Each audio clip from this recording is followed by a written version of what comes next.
Have you ever wondered why some people speak about their dreams and then those dreams seem to happen as if the universe was listening? Does it ever feel like your own hopes and wishes go unheard when you keep them inside? If you've been searching for a way to accelerate your manifestation journey, this audiobook will show you a powerful truth. Your voice is a creative force. By the end of this guide, you will understand how to speak your desires into reality, and you'll have practical tools to do it. Speaking aloud can feel magical, almost like sending out a signal to the cosmos. Think about a time you voiced a goal or problem to a friend, and suddenly solutions or opportunities appeared. In the voice of creation, we explore why that happens. You'll learn why vibration and sound are so powerful, blending ancient wisdom like sacred chants and the biblical command, "Let there be light," with modern science on frequency and the brain. We'll uncover the science and spirit behind spoken intention, learning how even simple affirmations can rewire our thinking and energetic state. We'll also walk through clearing any inner resistance that has been silencing you, so you can reclaim your true voice. This journey is divided into clear stages, each like a chapter in the story of your empowered voice. In Chapter 1, The Power of Voice and Vibration, we'll discover how sound literally shapes the world, from creation myths where the world is sung or spoken into being, to real examples of sound vibrations moving physical matter. In Chapter 2, The Science and Spirit Behind Spoken Intention, we'll delve into what actually happens when you vocalize a thought, looking at both mystical perspectives and neuroscience findings. You'll be surprised at how our brains and bodies respond to the spoken word. Chapter 3, Clearing Resistance and Reclaiming Your Voice, will gently guide you to release fears, past conditioning, or self-doubt that choke your voice, with techniques to open your throat chakra and speak your truth freely.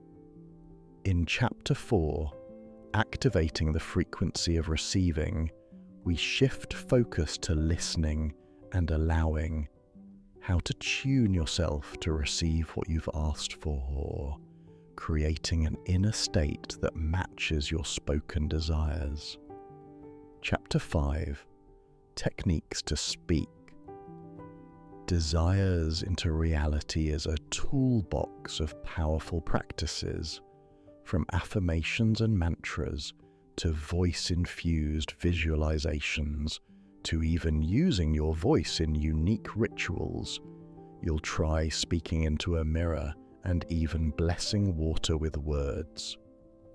Finally, in Chapter 6, Living in Alignment with What You've Spoken, we'll talk about walking the talk, aligning your daily life, actions, and mindset with the new reality you've declared, so that the universe can deliver on your spoken order. Along the way, you'll hear inspiring stories and examples to light the path. You'll meet ordinary people who changed their lives by changing how they spoke. People who overcame years of silence or negativity by finding a new voice. You'll also encounter famous figures who have used the power of the spoken word. For instance, boxing legend Muhammad Ali unapologetically proclaimed, "I am the greatest." Even before the world knew his name, he once said, "I am the greatest. I said that even before I knew I was. I figured that if I said it enough, I would convince the world that I was really the greatest." That unwavering, spoken confidence became his reality. We'll see how you too can speak your greatness into existence. Crucially, this isn't just a book of ideas, it's an experience. You'll be guided with practices and reflection cues throughout. At times, I'll invite you to take a deep breath or to pause and actually say something out loud. These moments are your chance to actively shift your energy, not just listen passively. For example, I might ask you to repeat an affirmation with me, or imagine your voice echoing out to the stars. Embrace these exercises, they are where theory becomes real change. Take a moment now to inhale deeply and exhale with a sigh. Prepare to not only learn, but to feel the changes as you speak with intention. By listening to this audiobook, you will gain more than knowledge.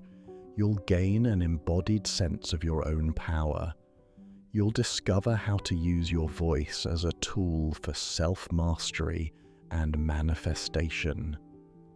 No longer will your affirmations feel empty or your prayers feel unanswered. You'll know how to call forth what you desire in the frequency the universe responds to.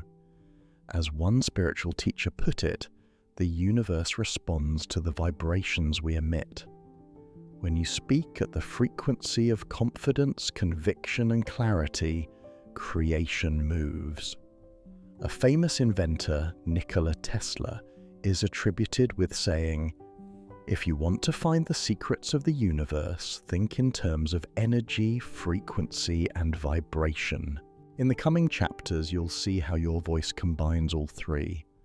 It is energy, it carries frequency, and it produces vibration.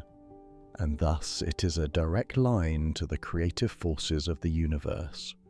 So, find a comfortable space and allow my voice to guide yours. Feel free to pause and journal your thoughts, or practice the exercises as needed. This is your journey. By the final chapter, you'll have activated the voice of creation within you. You'll be able to speak to the universe in a language it understands, the language of vibration, emotion, and clear intention, and trust that it listens. Are you ready to begin? Take another deep breath and let's dive into the first stage, exploring the raw power of voice and vibration. By understanding this power, you'll build a foundation of unshakable belief in what your voice can do. The universe is waiting for your command. Let's begin the conversation. Chapter 1: The Power of Voice and Vibration. In the beginning was the Word. This famous line from the Bible hints at a mystery that spans cultures and ages, sound and spoken word as the starting point of creation. Across many ancient traditions, the idea appears again and again that the universe began with a sound or vibration. In Genesis, it is written that God said, "Let there be light," and there was light. In other words, creation began with a voice speaking an intention. In Hindu philosophy, the primordial sound, Om, is said to have rung out at the birth of the cosmos. Om was the primordial sound present at the creation of the universe. The Egyptians believed in the god Ptah, who envisioned the world in his heart and spoke it into existence with his tongue. And in ancient Japanese Shinto belief, the concept of kotodama means word spirit, the idea that words carry a spiritual power, with positive words inviting positive outcomes and negative words causing harm. All these traditions, distant in time and place, echo the same truth. Voice and vibration are creative forces. When you speak, you are doing more than just making noise. You are literally moving energy in the environment around you. Sound is a physical vibration. It travels as waves through the air. Modern science shows us dramatic illustrations of how sound can shape matter. In the field of cymatics, experiments demonstrate that when sound frequencies are played through a metal plate covered in sand or through water, the particles arrange themselves into beautiful geometric patterns. Different tones produce different mandala-like designs. What this means is that invisible sound vibrations can create visible form. Imagine then what the vibrations of your voice might be shaping in the invisible ethers of reality every time you speak. To get a sense of how powerful vibration can be, consider a striking example: a skilled singer hitting a high note that shatters a wine glass. This isn't just a party trick or myth, it's grounded in physics. Every object has a natural resonant frequency at which it vibrates. A wine glass will vibrate at a certain pitch when you ping it. If a singer sings that exact pitch, frequency, loudly enough, the glass will start vibrating in sync, and if the sound is powerful, the glass can vibrate so hard it breaks. The voice alone can do this. Now think of the glass as a symbol for obstacles or forms in your life. If you can tune your voice to the right frequency, who's to say you cannot break through barriers or reshape reality? This isn't to suggest you need to sing loud enough to cause destruction. Rather, it's to show that voice plus frequency, power. Even at the scale of atoms and particles, scientists have observed something almost poetic. Simply observing or intending something can influence it. In quantum physics, the famous double-slit experiment revealed that particles of light behaved differently when they were observed or measured. Some have interpreted this as evidence that consciousness or intention might affect reality, though strictly speaking, it's the measuring instruments that cause the effect in physics, not a mystical mind force. Still, the metaphor is enticing. The universe seems to pay attention to attention, and what is speaking out loud, if not a potent form of focused attention? When you speak a desire, you are essentially observing a possibility and declaring it. It's as if you collapse the wave of endless possibilities into the specific particle of your spoken desire. You give it form by giving it words. Let's bring this down from the cosmic to the personal. Words affect us and our surroundings in very tangible ways. Think of a time someone's kind words lifted your mood, or cruel words hurt you deeply. We often carry those vibrations for years. Experiments and anecdotal projects have shown how words might even affect other living things. A notable modern example was IKEA's bully a plant experiment. In a school, 2 identical plants were placed in the same conditions of light and water. However, students walked up to one plant and voiced loving praise, while they bullied the other with insults played via recordings for 30 days. The result? The praise-nurtured plant grew healthy and strong, while the verbally abused plant wilted and drooped. Now, this wasn't a rigorously controlled scientific study, but the visual was powerful. It suggested that positive vibrations, in this case actual spoken words of love, were as vital as water and sunlight, and negative vibrations as damaging as neglect. If words can impact a plant, consider the impact on the complex, sensitive human psyche, and beyond that, on the subtle energy field we exist in. Another controversial but intriguing series of experiments was conducted by Dr. Masaru Emoto on water crystals. He would expose water to different spoken words, written words, or even feelings, then freeze that water and examine the crystals that formed. The water that had been blessed with loving words like thank you or love formed beautiful, symmetric crystals, while water that heard hateful or angry words formed chaotic, fragmented patterns. While Emoto's methods haven't been fully embraced by mainstream science, the idea captivated millions. That intentional speech can alter the structure of matter at a subtle level. It aligns with the ancient idea that everything is vibration, including your thoughts and intentions, and that voice can transfer those vibrations into the world. In a symbolic way, speaking your gratitude or desires into your glass of water or cup of tea each morning could be seen as imbuing it with that energy before you drink it, literally taking in your intention. We'll revisit this as a technique later, so keep it in mind. Even our bodies respond to our voice. Have you ever hummed to calm yourself down? There's a reason many meditation traditions involve chanting Om or other mantras. When you hum or speak in a soothing tone, you can actually feel a vibration in your chest, throat, or head.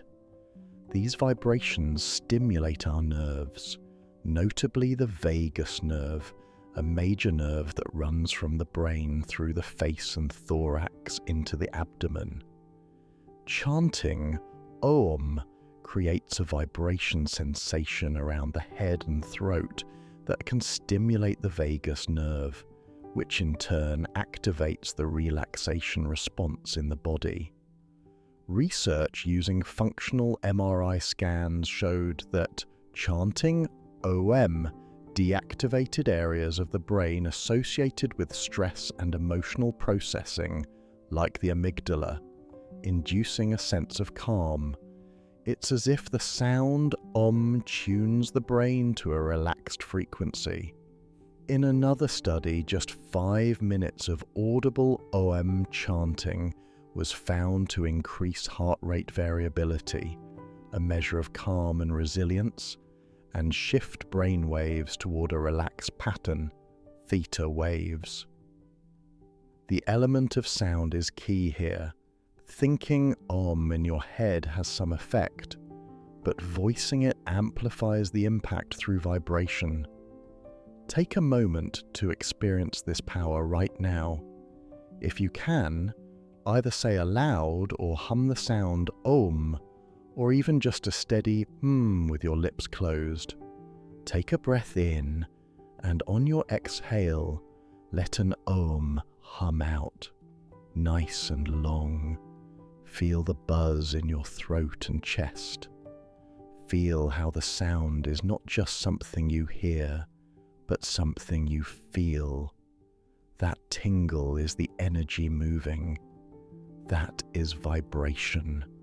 That is you consciously using your voice to create a physical and energetic effect. Even 1 or 2 repetitions can bring a sense of centering. Our voices are our built-in instruments for aligning with the creative frequencies of life. Every word you speak has a tone, a pitch, a rhythm, even an unspoken emotion behind it that gives it a certain energetic color. When you whisper a loving affirmation, it carries a gentle, soothing frequency. When you declare an intention with passion, it carries a bold, galvanizing frequency. Neither is right or wrong. What matters is matching the energy to your purpose. A whisper might be perfect for sowing seeds of calm and trust within you. A shouted declaration might be just what's needed to break through your fear or inertia. Consider how mantras and prayers have been used for millennia. Why do nearly all spiritual traditions use spoken or chanted prayers rather than just silent thoughts? Because sound amplifies intention. A mantra, like a repeated phrase or holy word, gains power each time it is said aloud, as if each repetition is hitting the bell of the universe and sending out another clear ring of your intention. Over time, a rhythmic chant can even lead to trance or deep meditation, proving that the voice has a feedback loop with the mind. The voice affects the mind, and the mind then becomes calmer and can focus the voice even more. A virtuous circle. To truly appreciate the power of voice and vibration, it helps to think of your voice as a creative tool. Just as a painter uses a brush to apply colors to a canvas, you use your vocal cords to apply vibrations to the canvas of reality. Sound is subtle. You can't see it with your eyes, yet it's fundamental. Recall that in many mythologies, before anything was manifest, there was sound or word. In those stories lies a profound suggestion. Sound is the bridge between the unmanifest and the manifest. It's the first step from nothingness to somethingness. Now, let's tie this to your own life. What nothingness or unmanifest desire do you have within you that you want to bring into reality? It might be a dream job, a loving relationship, healing from illness, financial abundance, or inner peace. Think of that desire now. It exists currently as a thought, a hope, a feeling, not yet physical. Speaking it out loud is a powerful first step in bridging it into the physical world. When you speak, you literally disturb the air with your intention. It's no longer inside you. You've let it out. The universe can now hear it. In a way, you've given birth to that idea in the world of sound, which is one step closer to the world of form. Before we move on to the next chapter, try a simple exercise that uses what we've discussed. Write down a desire in one sentence, or just form it in your mind clearly. Now, speak it out loud, and as you do, imagine your words as visible waves rippling out from you. You might even visualize those cymatic patterns forming, your sound carving a pattern in the fabric of reality. Say, for example, I intend to find a fulfilling job that uses my creativity and pays me well. As you voice this, notice how it feels. Does it send a thrill through you? Does it feel odd or empowering? Perhaps your voice sounds confident, or maybe it quivers. That's okay. We are just noticing. By speaking it, you have already amplified that intention beyond the whisper of a thought. You have struck the cosmic gong, however gently, with your desire's vibration. In the chapters ahead, we will build on this foundation. We'll examine why speaking something can make it more real to our brain, and why it directs our energy more effectively than thought alone. We'll address the blocks that stop us from speaking our dreams boldly. We'll learn how to fine-tune the frequency we broadcast with our voice so that it matches what we want to receive. For now, remember, voice equals vibration, creation.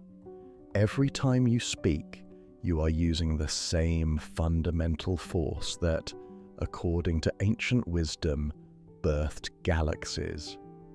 That is the power humming in your vocal cords.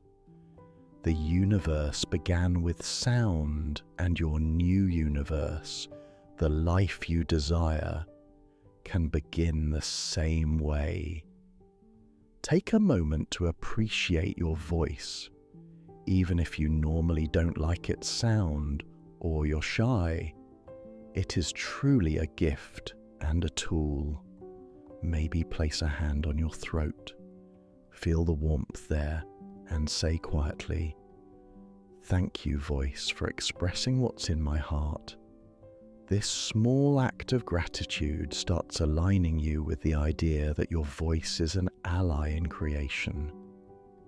When you're ready, let's move on to the next chapter, where we bridge into science and spirit to understand exactly how speaking works on both levels and why the universe seems to respond when you find the courage to speak up.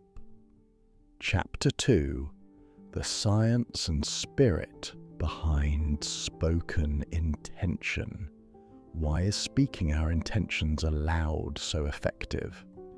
In this chapter, we'll explore the fascinating interplay of mind, body, and spirit that gets activated when you use your voice.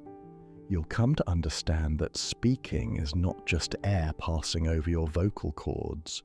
It's a whole brain, whole body event that can engage your heart, focus your mind, and send ripples into your environment.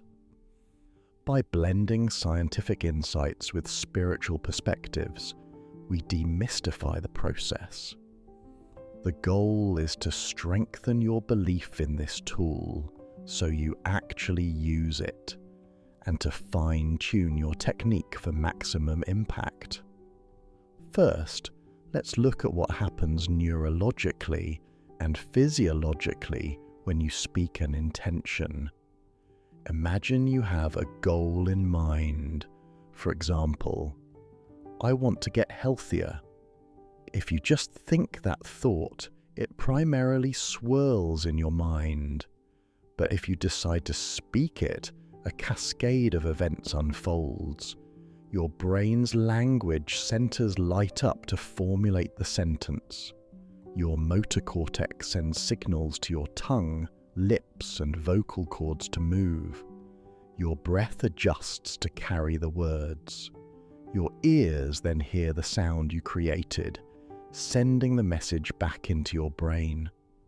In essence, by speaking, you've engaged multiple brain systems: language, auditory, motor, instead of just one.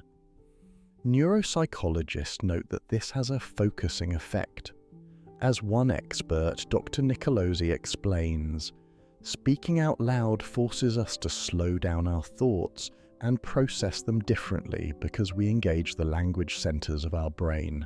When thoughts are racing or jumbled, saying them aloud can organize and clarify them.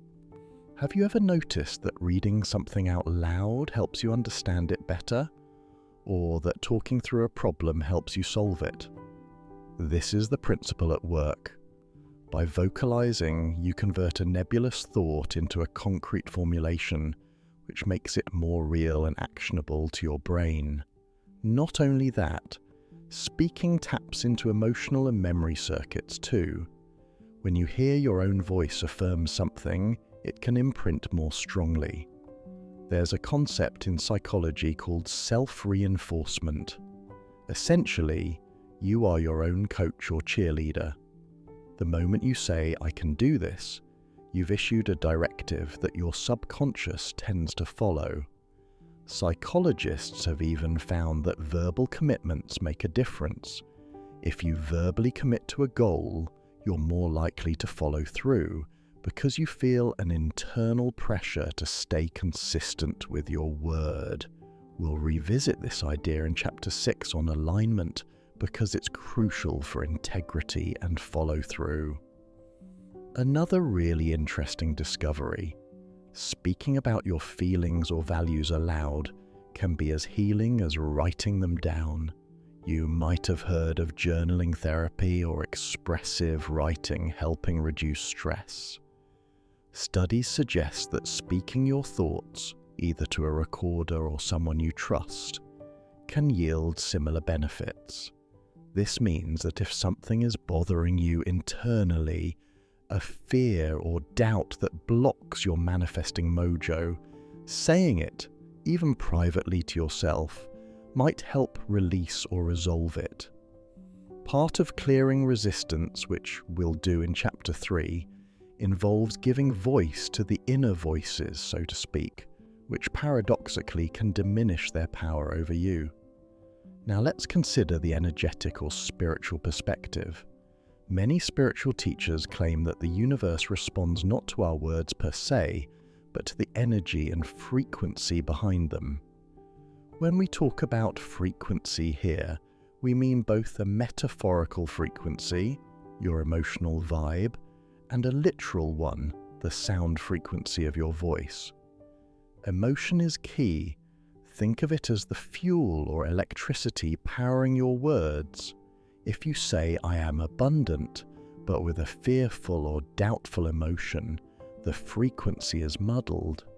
If you say the same words with a confidence and joy, the frequency is clear and strong. The universe listens to that energetic clarity. Ever notice how someone can say all the right words, but if their tone is off, you don't believe them? The vibration doesn't lie. This is why part of our work will be generating the feeling to match your spoken intention. On a literal level, your voice carries emotional information. People listening can often tell if you're nervous, smiling, or upset just from hearing you. Similarly, when you speak to the universe, imagine that the feeling behind your words is like a color added to the sound. That color is what makes your intention attractive and magnetic. If your words are the vehicle, your emotion is the passenger or content of that vehicle.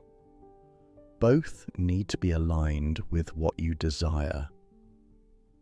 We will practice this alignment in upcoming chapters, learning to speak not just about what we want, but from the energy of already having it. Let's get scientific again for a moment. Did you know your heart emits a measurable electromagnetic field that changes with your emotions? The HeartMath Institute found that the heart's field can be detected several feet away from the body, and that it becomes more coherent, organized, when a person is in a state of love, gratitude, or appreciation. So, picture this. When you speak from a place of genuine positive emotion, like excitement, gratitude, or certainty about your desire, your voice isn't the only thing broadcasting. Your heart is literally radiating a magnetic signal that carries that same frequency. In a sense, your whole being becomes a transmitter. The universe, as energetic theory goes, responds to those coherent signals by bringing you circumstances that match. In common law of attraction, language, like attracts like, your vibration attracts similar vibrations. So, spoken intention helps you generate a stronger vibrational broadcast by recruiting your voice and heart and mind together. It's a full spectrum signal. Another layer is the concept of sound as a carrier of intention. In some energy healing practices, practitioners use sound, like singing bowls, tuning forks, or even vocal toning, to shift energy in the body. The idea is that certain frequencies correspond to certain states of well-being. For example, a 528 Hz tone is sometimes called the love frequency, or miracle tone in alternative circles, though scientifically the jury is out on the specifics. Whether or not specific frequencies have inherent properties, what's clear is that intention coupled with sound can have remarkable effects. One could argue that a prayer spoken with devotion, regardless of the words, sets into motion events that a silent prayer might not, perhaps because the spoken prayer has a physical resonance that lingers in the environment, almost like leaving an echo of your intention in the air. Think about affirmations, a cornerstone technique in manifestation and self-improvement. You can write affirmations or think them, but many teachers insist you say them out loud. Why? Because of the reasons above. It engages more of you and influences both your mind and the subtle energies around you. Louise Hay, famed for her affirmation work, used mirror affirmations and explicitly taught that the most powerful affirmations are those you say out loud when you are in front of your mirror. Speaking to oneself in a mirror might feel odd at first, but it is profoundly effective because you hear the declaration, see yourself saying it, which adds belief, and confront any resistance. You might notice you want to look away or you feel emotions. Signs something is shifting. We'll explore mirror work more in the techniques chapter, but it illustrates the amplification that speaking provides. Let's examine an everyday situation under this lens, setting an intention for your day. Suppose each morning you silently think, "I hope today goes well." That's nice, but often it's cursory and weak. Now, imagine standing up, taking a deliberate posture, and saying in a clear voice, "Today will be fulfilling and productive. I will stay positive and open to great opportunities." Feel the difference? The second approach likely gives you a little surge of confidence or clarity. You've essentially given your mind a command to follow, not a wishy-washy thought. Interestingly, neurologically, when we hear a command, even from ourselves, our brain tends to gear up to obey. It's how we're wired. Language can direct our focus. So, speaking intentions in a commanding yet positive way essentially programs your brain to look out for ways to fulfill that command. There's also the matter of honesty and congruence. When you speak something, you're more or less declaring that this is your truth or intended truth. If there's a part of you that disagrees, speaking it will often make that evident. You might feel a twinge of "this isn't true" if you say something you don't believe yet. That's useful information. It shows you where you might need to work on belief. Conversely, if you speak and it feels right, you strengthen your internal alignment.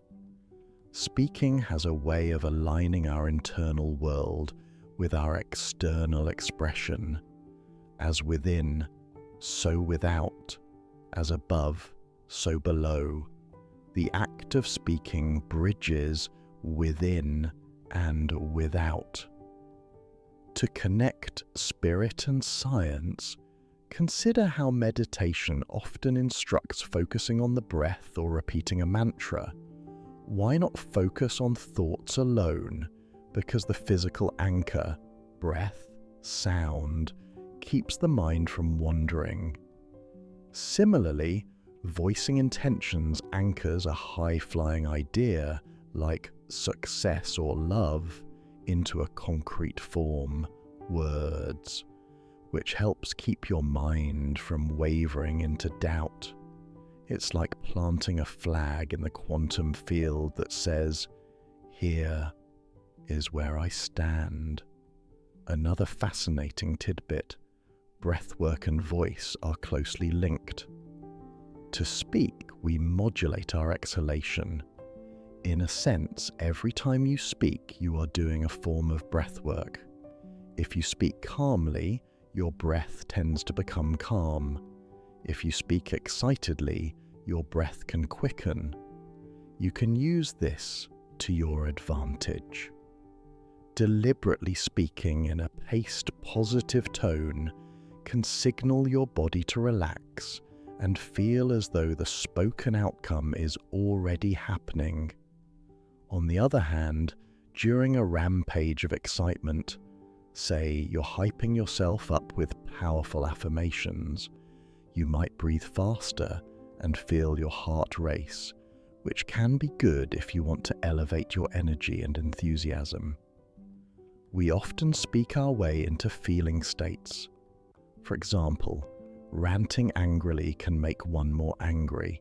Conversely, talking yourself through encouragement can make you more encouraged. So be mindful. The tone and the manner of how you speak your intentions will train your nervous system to feel a certain way. Ask yourself, what feeling do I want when I think of my desire? Then, when you speak about your desire, adopt a tone that evokes that feeling. If you want calm assurance, speak in a calm, assured way. If you want joy and exuberance, let your voice be lively. Now, from a mystical viewpoint, many say that the universe is made of vibrational energy and that our consciousness can influence that energy. While science might not measure consciousness affecting reality directly, aside from the quantum quirks mentioned, it's a core principle in manifestation teachings. Visualize this. You're in a vast echo chamber, the cosmos, and your words are echoes that bounce off the walls and eventually come back to you. Thus, what you send out, you receive. If you constantly say, "I never have enough," that echo returns with situations of not having enough. If you start saying, "I always have more than enough," that echo, once it reverberates through the chamber, returns with evidence of abundance. In metaphysical terms, speaking is a form of spell casting. In fact, the word spell is literally in spelling, forming words. When you speak, you are casting a vibration forth. Many spiritual people treat their words as sacred, careful not to curse, cast negative spells, themselves or others with negative speech. What if you treated your every word to yourself as an incantation? Imagine the deliberate power you'd wield if you only spoke what you want to manifest, and never what you fear. Of course, we're human. Negative thoughts and words will slip out. But part of this training is to increase the positive, intentional speech while decreasing the inadvertent negative speech.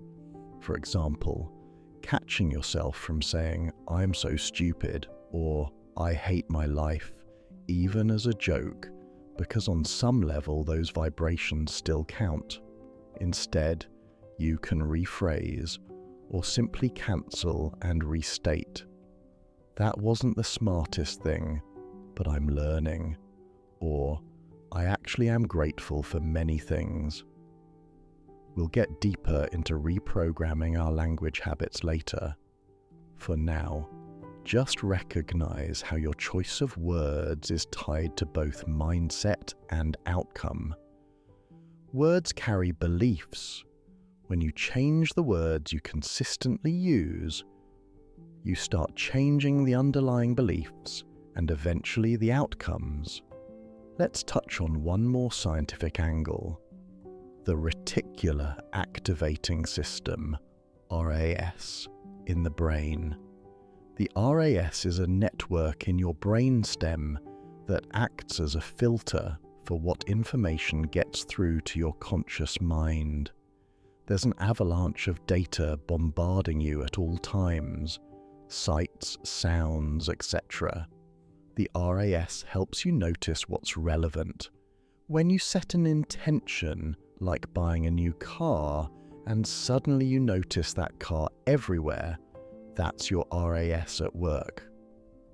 Now, spoken intentions can program the RAS very effectively, because by speaking, you're essentially saying, "This is important, notice this." It's like tagging certain opportunities or signals in the world as priority. If you go around frequently saying, "I am finding new career opportunities," your RAS is likely to perk up when a conversation or an email or a headline appears that relates to jobs. It hears, "This is important to her, I'll make sure she sees it." In contrast, if you often say, Nothing ever works out for me. The RAS will, without judging, treat that as the instruction.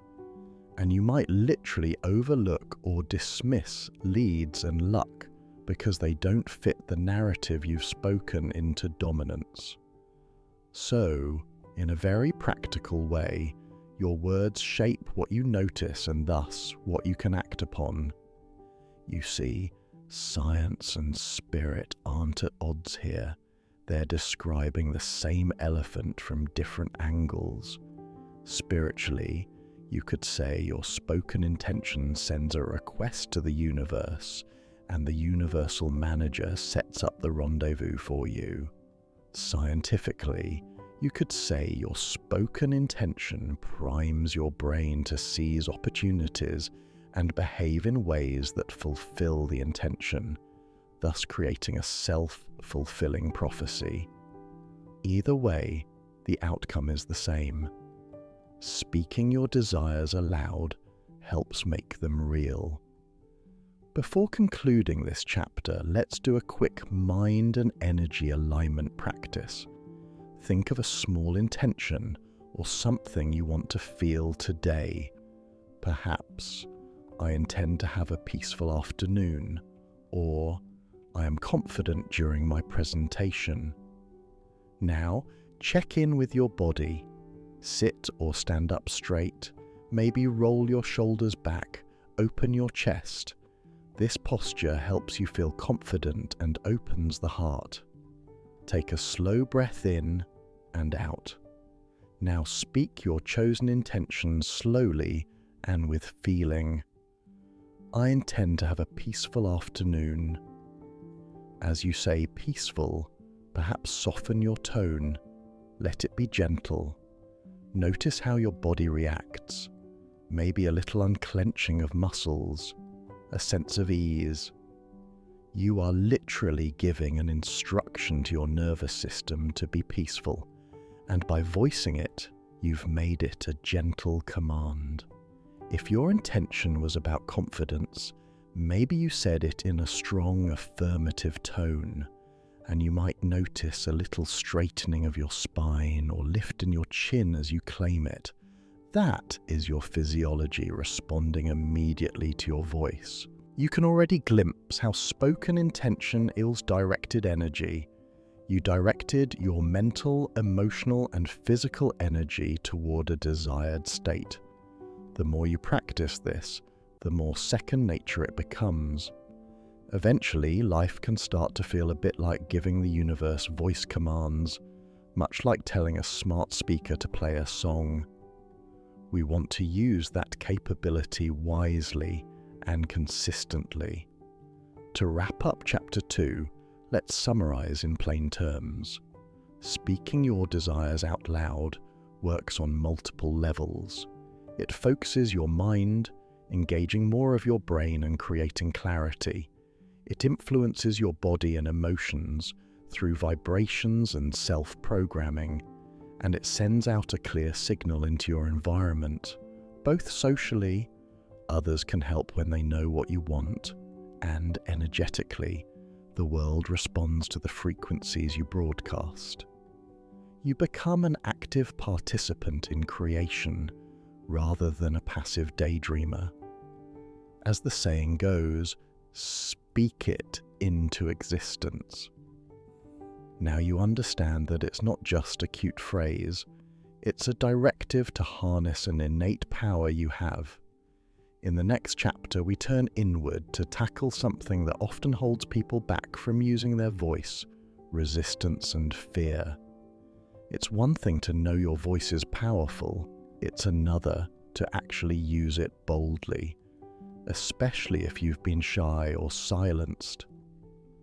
Before we can fully utilize the techniques to manifest, we must clear the throat chakra of blockages, heal any wounds around speaking up, and reclaim the right to ask the universe for what you want. So get ready to dissolve those barriers and set your voice free. Chapter 3: Clearing resistance and reclaiming your voice.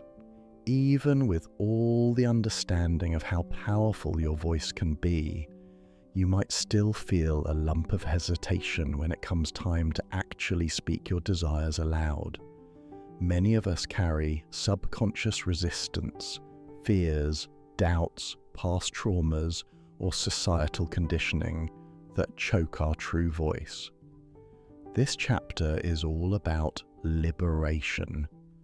We will gently identify what holds you back from fully expressing yourself, and then use breath, sound, and mindset techniques to clear that resistance.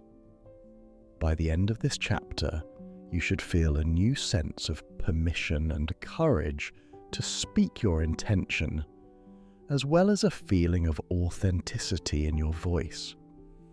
Think of it as removing the dust and rust from a beautiful instrument so it can play its music clearly. Let's start by exploring common sources of resistance. Fear of judgment or rejection. You might worry, what if I say what I really want and people laugh, or the universe ignores me? Maybe as a child you were told to stop dreaming or to be realistic, and now a part of you judges your own voice dreams as silly or impossible. Or perhaps you fear that even after speaking up, nothing will happen, and that disappointment scares you. Realize that these fears are natural, but not ultimate truths. We can address them by creating a safe space for you to experiment with your voice, initially in private just for you, so no outside judgment is involved. Past silencing experiences. Many have had experiences of being silenced. Maybe you had a strict parent or teacher who punished you for speaking out of turn, or peers who belittled your ideas. Those memories can imprint on the psyche, causing a reflex to hold back to avoid pain.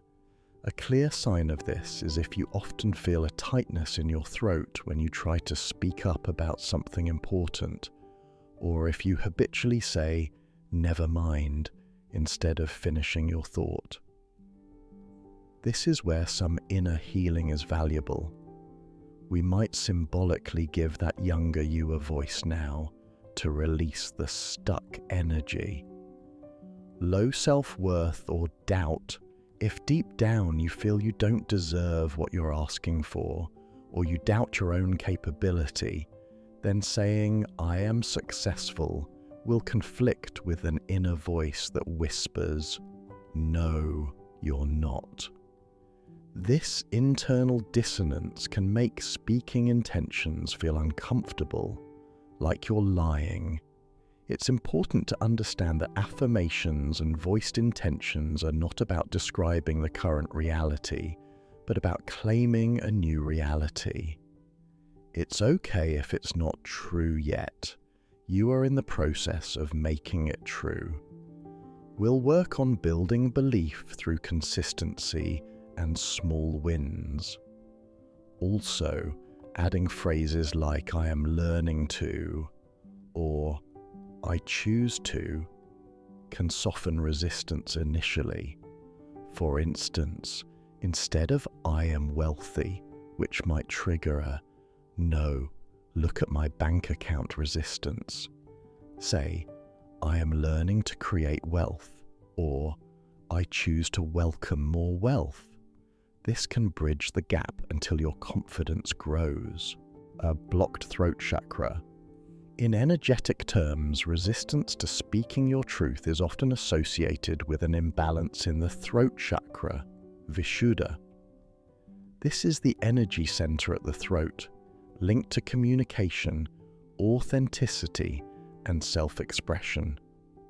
When it's blocked, one may experience difficulty expressing themselves, fear of speaking, or feeling like you're never heard. When it's open, you feel empowered to voice your desires and emotions freely, and you feel heard by others in the universe. Symptoms of a blocked throat chakra can include a literal lump in the throat sensation, frequent sore throats, or the tendency to stay quiet even when you want to speak. Don't worry, there are exercises to open this chakra. An open throat chakra empowers us to voice our desires, emotions, and thoughts, whereas unspoken feelings can build up, leading to frustration and a disconnect between our inner and outer worlds.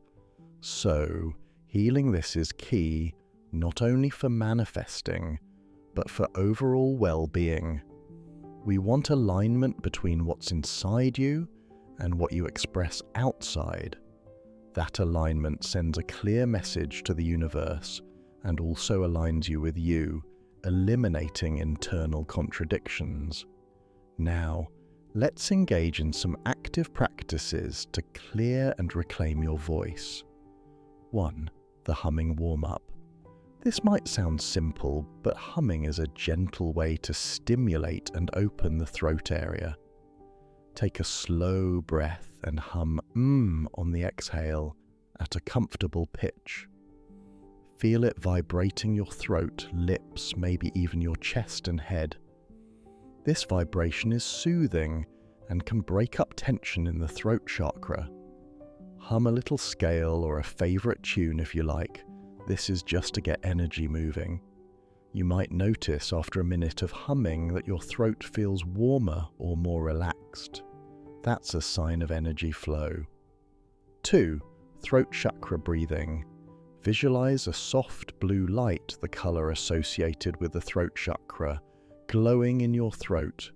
As you inhale, imagine drawing breath into your throat center, and as you exhale, you might sigh out a sound like ha or hum softly, imagining that blue light getting brighter. 3. Speak your truth in the mirror, gently. Go to a mirror or use a hand mirror. Look at your throat and your mouth as you prepare to speak. Now, say something affirming about your ability to speak. For example, "It is safe for me to express myself," or "My voice matters." Say this slowly, looking at yourself. This might feel emotional, that's okay. If you feel like crying, or if your voice shakes, those could be signs that you are touching a spot of past hurt or unleashing a long-suppressed need. Breathe through it. You might even directly address that younger you in the mirror. You deserve to be heard. Imagine speaking to your childhood self with all the love and permission you would give to a dear friend. This can be incredibly healing as you essentially become the supportive voice you once needed. 4. Release through sound. Sometimes, to clear resistance, we have to let out the stuck energy. One way is through an exercise I'll call the primal voice release. Find a private space, perhaps when no one's home or even in your car, or a pillow to scream into if needed. Identify a frustration or emotion that's clogging your manifestation flow. Maybe it's anger at a situation or fear that's been sitting in your gut. Now give yourself permission to vocalize it. This could mean literally saying, "I'm angry that I've been stuck," or "I'm afraid of failing," voicing the shadow. Or it could be non-verbal. Maybe you need to let out a yell, a groan, or even a hearty cry. This may sound counterintuitive in a manifesting guide. Aren't we supposed to only speak positive things? But think of it like cleaning out a wound. You have to clear the gunk before you can heal and seal it with positivity. By expressing these suppressed feelings verbally, you prevent them from sabotaging your positive intentions later. It's cathartic. Of course, do this safely and with the intent of release, not to dwell in negativity. Perhaps set a timer for 5 minutes to rant or cry or vent, then take a deep breath and conclude, "I let this go now." You'll likely feel a new space in your chest or throat after doing that, a space we will fill with empowered voice. 5. affirmation of voice. Now that you've released some heavy energy, consciously fill yourself with empowering beliefs. Some excellent affirmations for reclaiming the voice are: I speak my desires into existence with confidence. My voice is a creative force. It is my birthright to ask for what I want. The universe wants to hear my voice. I release all fears of speaking my truth. I am heard. I am understood. Choose one or two that resonate or create your own. Speak them while gently touching your throat with your fingertips.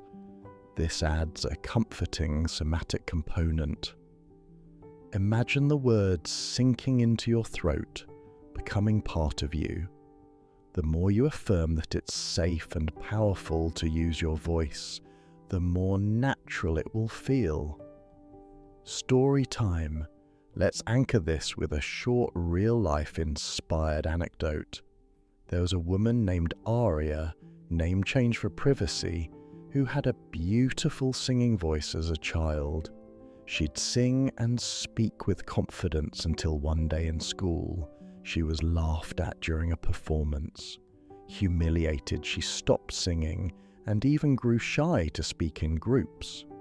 Years later, as an adult trying to practice the law of attraction, she struggled.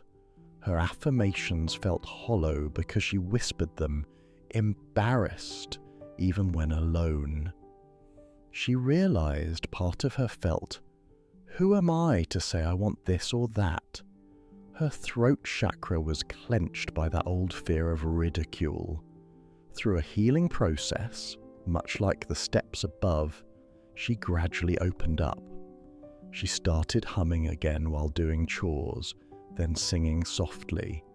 She wrote a letter to the child version of herself, apologizing for shutting her up and encouraging her to sing.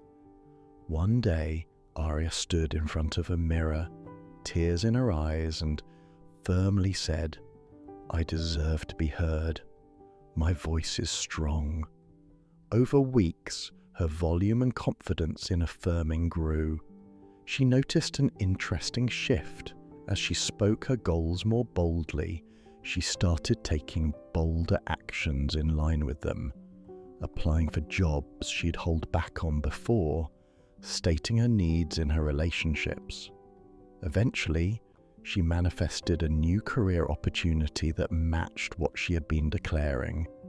She attributes it to a combination of universal alignment and her own changed behavior, but she knows neither would have happened if she hadn't first freed her voice.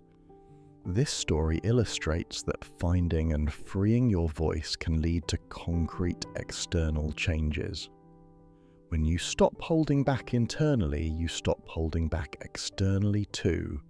You make that ask, you voice that idea, you dare to say I am capable in a meeting, etc. It all feeds into the manifesting process because it creates movement and opens doors. Let's do a belief reboot for anyone who feels unworthy or unsure about speaking desires. Consider the fact that you are a part of this universe. You were born with the same ability to make sound as any other human. Babies cry out naturally for what they need. It's an instinct to use voice to attract what supports life. The universe responded to your infant cries through parents or caregivers providing milk, warmth, and care. In a similar way, you're allowed to cry out or call out for your desires as an adult. But now, with a more sophisticated language and understanding, it is no less acceptable to ask now than it was then. The universe has not changed its stance.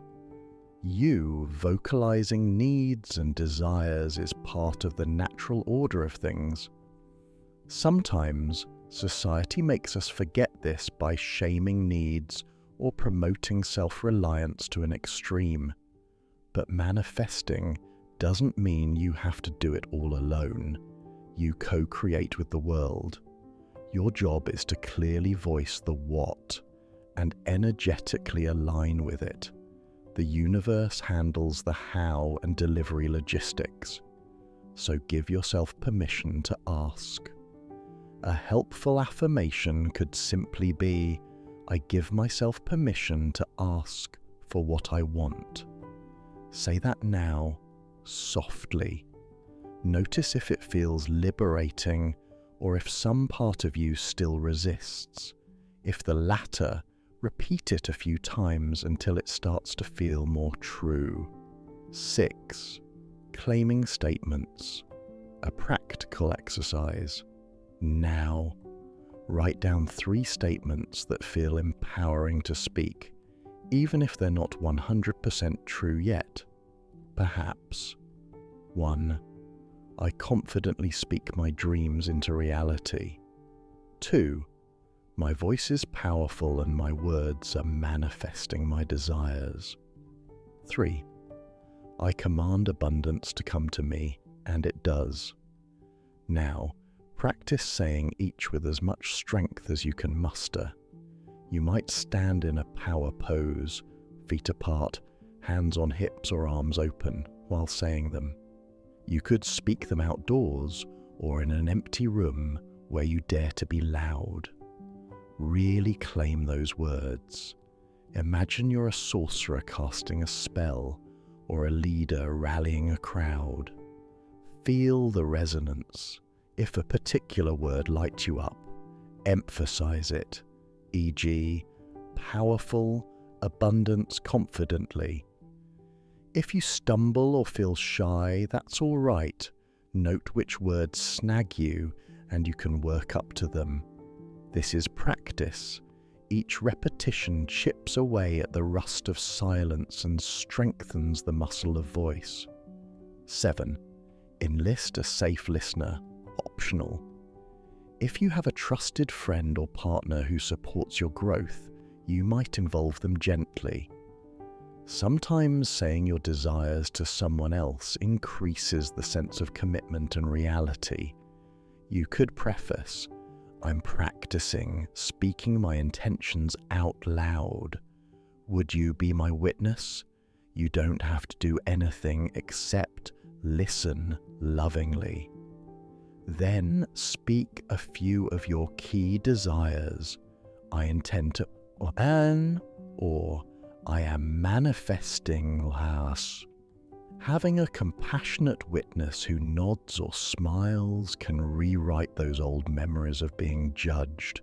It replaces them with a new memory. I spoke my truth and someone heard me and accepted it. That is very validating. If no person is available, even imagining a beloved figure, alive or passed on, or even a spiritual figure, listening supportively as you speak can provide a similar effect. In truth, whenever you speak, spirit, your guides, the universe, however you conceive it, is listening lovingly. By now, you've done quite some work in opening up. Let's assess how you feel. Does the idea of voicing your desires feel a bit less daunting? Perhaps you notice your throat feels more relaxed, or you feel a certain excitement about trying out your voice power. Maybe you're even itching to declare something now that you've cleared the way. That's fantastic. That means we've reclaimed a vital part of your creative toolkit. You might even feel a bit emotional. Empowerment often comes with a release of what was pent up. Embrace that. Before moving on, remember that clearing resistance is not necessarily a one-shot deal. You may need to revisit these practices whenever you notice self-censorship creeping in. It's like hygiene for your throat chakra and psyche. Just as you clean your body regularly clean your voice energy. You could make a habit of doing a quick humming or affirmation each morning to keep the pathway clear, or journal about any new fears that arise and address them. The key takeaway from Chapter 3 is, your voice is yours. No one and nothing has the right to shut it down now. You take back that right, lovingly and powerfully. You've told the universe, I am here, I have something to say, and I trust you to hear me. This shifts you from a state of feeling like a victim of circumstances, silent and powerless, to a state of being a co-creator, expressive and empowered. With your voice free and ready, we can now proceed to the really exciting parts, using that voice to actively receive from the universe and to perform specific techniques that will accelerate your manifestations. In the next chapter, we'll discuss what it means to be in the frequency of receiving, essentially how to listen and allow after you've spoken. This receptive mode is the counterpart to speaking desires. It's how you hear back from the universe and let your wishes flow in. Prepare to shift from broadcasting to tuning your dial to the cosmic response, all while keeping your spoken signal strong. Chapter 4: Activating the frequency of receiving. Thus far, we've focused on sending your signal out, using your voice to declare what you want. But manifestation is a two-way conversation. Once you speak your intention, you must also listen and receive the response. This chapter is all about tuning yourself to the frequency of receiving, that open, trusting state where you allow the goodness you've called in to arrive. Think of it like this: if speaking is transmitting on a channel, then receiving is switching your mode to receive transmissions back on that channel. Many people are good at asking, praying, or affirming, but then stay so busy or anxious that they miss the answers or opportunities that come. We don't want to miss the universe's reply, so we will cultivate the mental, emotional, and even physical posture of receptivity. This doesn't mean being passive or doing nothing. It's an active openness, a readiness to catch what you invoked. Imagine you've planted a seed by speaking your desire aloud. Activating receiving is like watering that seed and giving it sunlight. You nurture the conditions for it to grow and show up in your reality. Here are some key aspects of receiving mode. Belief and expectation. After you've said, I intend X or I am attracting Y, do you truly expect it to come? Or do you doubt and dig up the seed with worry? Receiving mode means shifting into a place of knowing, or at least strongly trusting, that what you spoke is on its way. This might require bolstering your belief.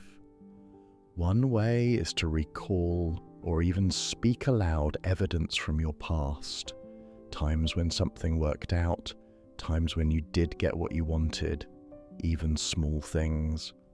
By affirming these, the universe helped me find a great apartment last year. I manifested an unexpected $100 last month. You build an expectancy that since it happened before, it can happen again. Expectation is like a mental open door. It says, I'm ready for it. Letting go, detachment. There's a sweet spot between intention and desperation. If you cling too tightly, constantly asking or worrying why isn't it here yet, that energy can actually resist the outcome. Ironically, part of receiving is letting go of control and the urge to micromanage how and when your desire comes. It's having faith that once you've spoken your order, the cosmic kitchen is cooking it up. You don't need to keep running into the kitchen to check the oven. That could collapse the souffle if you open the door too much. In practical terms, this means after your spoken rituals or affirmations, take a deep breath and consciously release the wish, One technique. Say your intention, then say, I release this intention to the universe. It is being taken care of. You can even imagine handing it over to a higher power or placing it in a universe inbox. Some people physically write their desire and put the paper in a special box or under a crystal. A symbolic handoff. For voice, you could have a particular phrase that signifies trust, like, and so it is, I let it be. Being present and listening to receive intuition or nudges. You need moments of quiet and presence. If you're always noisy, either literally talking non-stop about the problem or mentally chattering with thoughts, you might not hear the subtle guidance that comes. Have you ever asked for an answer and then the next morning, while showering or during a quiet drive, the solution popped in your head? That's because in the still moment, you finally tuned in. A practical daily practice. Spend a few minutes in silence after your vocal affirmations. You might do some deep breathing or just sit with eyes closed, listening, not necessarily listening for a voice from the sky, though insights may arise, but listening to your own body and environment. You may notice a gut feeling, or later in the day, you'll have an uncanny conversation with someone that contains a clue. Consider making mindfulness or meditation a partner to your spoken practice. For instance, in the morning, speak your desire, then meditate for 5 to 10 minutes, focusing on your breath or heart. This receptive state allows the universe's reply in the form of intuitive inspiration or synchronicities to come through clearly. Emotion of allowing gratitude and joy. Emotionally, the frequency of receiving is gratitude and joy, as if you've already received. It might sound like a catch-22. I'll be grateful when it arrives, but how can I be grateful before it does? However, this is a powerful hack. Gratitude signals that you have, not that you lack. It is the mental equivalent of having your arms open to accept a gift. Try this. Every time you finish stating an intention, say thank you, as if placing an order at a restaurant and trusting it'll come. And throughout your day, practice feeling gratitude for things you already have. This keeps you in a mindset of abundance and receptivity. Additionally, do things that make you feel happy and fulfilled in general, even unrelated to the goal. Why? Because a person having fun is not blocking their good. They're in a high vibe state that naturally attracts more good. Consider a radio. If you want to catch the universe's blessings, tune yourself to a channel of joy or gratitude, because that's often the channel on which blessings are broadcast. As one medium writer succinctly put it, the universe listens to our vibrations. If you're broadcasting worry, you'll get static. If you broadcast gratitude and contentment, you get clarity. Receiving signs and synchronicities. Often the first things you receive are signs, not the final product. Don't dismiss them. If you voiced that you want to find a soulmate, you might first start seeing loving couples everywhere, or you might meet new friends or feel an urge to join a class, which later leads to meeting the person. These are breadcrumbs, evidence that energy is moving. Speak your appreciation for signs as they come. Thank you. I see the universe hinting at my manifestation. This reinforces to your subconscious that it's working, and you stay positive and open. Sometimes people get signs and say, it's just a coincidence. Instead, acknowledge them as synchronicity, which is basically the universe winking at you. Action as part of receiving. Here's a nuance. Receiving mode doesn't mean you do nothing. It means you're guided in what you do, rather than running around frantically. When an intuitive nudge or opportunity comes, and it will, often as a result of you asking, acting on it is how you receive. For example, if you've been speaking an intention to improve your health and you randomly get invited to a hiking trip, or you feel compelled to pick up a book on nutrition, those could be answers. Taking those actions is like reaching out your hands to take the gift. If you refuse the hike invite because it's out of your comfort zone, you might be closing the door you asked to be opened. So part of receiving is becoming an active participant when the flow comes toward you. A great affirmation to use, I am open to inspired action. That means you're not going to force things by ego, but when something feels right or shows up, you'll go for it. Let's do a little guided practice to shift into receiving mode right now, using voice and breath. Sit comfortably. Take a deep breath in and exhale, letting your shoulders drop. If you like, place your hands palms up on your lap, a physical gesture of openness. Palms up is a universal body language of receiving, like saying, I'm open to what comes. Now softly speak, I am open and willing to receive all the good I have asked for. As you say it, imagine literally a funnel or channel above you opening up, pouring light or blessings into you. You might visualize golden light raining down gently as you say, I allow my desires to flow to me now. Notice any relaxation response in your body as you affirm this allowing. Some people feel a warmth in the heart or a tingling. That's the body aligning. Now say, thank you, thank you, thank you, 3 times with genuine feeling.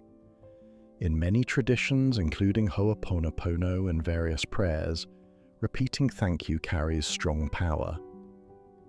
Feel as if what you want is already given and you are thanking in advance.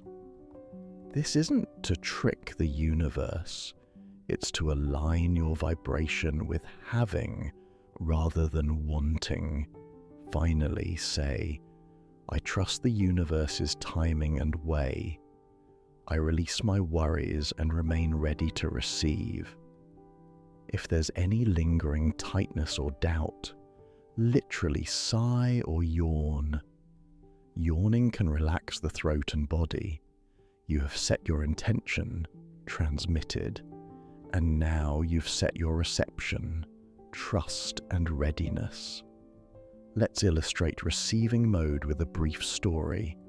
A man named Carlos had been fervently manifesting a new job by stating affirmations daily. He would say, I have my dream job, but then spend the rest of the day fretting, checking job boards obsessively, and telling friends, I'll probably be stuck at this job forever. His voice was sending mixed signals, a positive ask in the morning, a cancellation of it by afternoon with words of doubt. As a result, he felt stuck. Through coaching, he learned to change his approach. After his morning spoken intention for a great new job, he would do something to feel like a person who already had it. He started dressing a bit nicer, as if he were going to an interview or a job he loved. He'd take breaks to visualize how grateful he is in his new role, and importantly, he stopped saying negative things about his current job or prospects. Instead, he'd say, I'm thankful for the skills I'm gaining here and I know something awesome is coming. He also made time to relax, play guitar, and exercise, things that put him in a good mood. Within weeks, an old colleague randomly texted him about a position opening up that wasn't even advertised yet, which ended up being the perfect fit for him. When recounting it, Carlos realized that opportunity probably wouldn't have found him if he hadn't been in a state to chat pleasantly with that colleague. If he was sulking, he might have ignored the message or not conveyed interest. By shifting to trust and enjoying life, he became receptive and alert to the subtle door that opened. He listened, in effect, to the cues the universe was giving. What can we learn from Carlos? That after you speak your intention, your job is to maintain an atmosphere of faith and positivity, keep your eyes and ears open, and engage with life. The universe may respond through any channel, a person, an email, a sudden idea in your mind. By being receptive, you catch it. If you ever find yourself impatient, use your voice to soothe yourself. All is coming in the perfect time. I am guided, and I am receiving clues every day. Remember, impatience is a form of resistance. It implies you fear it won't happen. Patience, on the other hand, is a form of strength in manifesting. It says, I know it's on its way. I can wait with confidence. One more powerful receiving practice. Spoken gratitude, rampage. This means spending a few minutes speaking out loud everything you're grateful for, including things that you desire as if you already have them.